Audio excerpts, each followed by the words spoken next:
Jacques Maritain, le feu nouveau, le paysan de la Garonne, à genoux devant le monde. Je me permets d'insister là-dessus. Que des chrétiens en effet renoncent à garder au cœur le désir de la sainteté, même s'ils ne la désirent que de très loin, d'excessivement loin, même s'ils vivent dans le mal, c'est une ultime trahison envers Dieu et envers le monde. Les saints participent tout le long du temps à l'œuvre rédemptrice de Jésus à l'égard du monde. Quant à leur relation personnelle au monde, elle est paradoxale et mystérieuse. Le monde est avant tout pour eux, me semble-t-il, une occasion de se quitter eux-mêmes, afin d'être entièrement livrés par l'amour à l'amour. Reprenant ce que j'écrivais dans un petit livre déjà ancien, essayons, dirais-je, d'imaginer ce qui se passe dans l'âme d'un saint au moment crucial où il prend sa première décision irrévocable. Représentons-nous saint François d'Assise, quand il rejette ses vêtements et paraît nu devant son évêque, ou saint Benoît Labre, quand il décide de devenir un mendiant pouilleux, vagabondant sur les routes. À la racine d'un tel acte, il y a eu quelque chose de si profond dans l'âme qu'on ne sait comment l'exprimer. Disons que c'est un refus total, stable, suprêmement actif, d'accepter les choses comme elles sont. Ici, il n'est pas question de savoir si les choses et la nature et la figure de ce monde sont bonnes dans leur essence. Oui, elles le sont. L'être est bon dans la mesure même où il est. La grâce parfait la nature et ne la détruit pas. Ces vérités n'ont rien à voir avec l'acte intérieur de rupture que nous considérons. Cet acte a affaire avec un fait existentiel.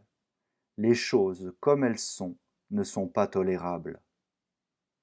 Dans la réalité de l'existence, le monde est infecté de mensonges et d'injustice, et de méchanceté, et de détresse, et de misère.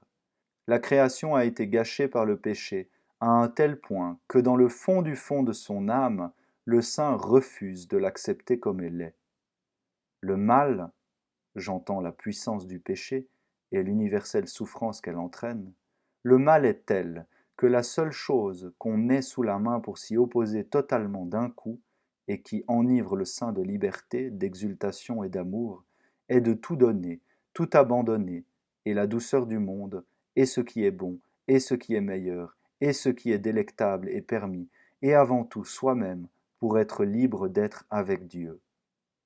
C'est d'être totalement dépouillé et donné, afin de se saisir du pouvoir de la croix, c'est de mourir pour ceux qui l'aiment. C'est là un éclair d'intuition et de vouloir au-dessus de tout l'ordre de la moralité humaine.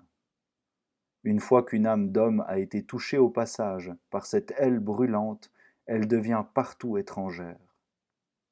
Elle peut tomber amoureuse des choses, jamais elle ne se reposera en elles. Le saint est seul à fouler le pressoir, et parmi les peuples, il n'est personne avec lui. Quant à ce que j'ai appelé tout à l'heure l'empereur de ce monde, c'est le faux Dieu des philosophes, qu'en sachant l'existence de l'être suprême, ils méconnaissent sa gloire, nient l'abîme de liberté que signifie sa transcendance, et l'enchaînent lui-même au monde qu'il a fait. Faux Dieu, responsable du monde sans pouvoir le racheter, et qui ne soit qu'une suprême garantie et justification de l'ordre du monde et qui donne sa consécration à tout le mal comme à tout le bien qui sont à l'œuvre dans le monde. Un Dieu qui bénisse l'injustice et l'esclavage et la misère, et qui fasse des larmes des enfants et de l'agonie des innocents un pur et simple ingrédient, sans nulle effusion supérieure pour les compenser, des nécessités sacrées, des cycles éternels ou de l'évolution.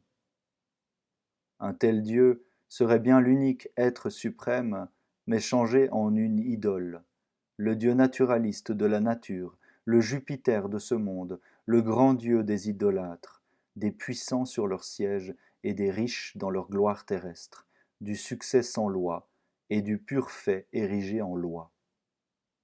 À l'égard de ce Dieu, le saint est un parfait athée. Ces athées-là sont les mystérieuses colonnes du ciel. Ils donnent au monde le supplément d'âme, comme disait Bergson, dont le monde a besoin. Mais s'il n'y a plus d'autre monde, et si du même coup Dieu perd son infinie transcendance, alors il n'y a plus de Père céleste, il n'y a plus que l'empereur de ce monde, devant lequel chacun doit plier le genou. Et c'en est fini des athées de ce faux Dieu. Les chrétiens sont à genoux devant le monde, et le monde a perdu les saints.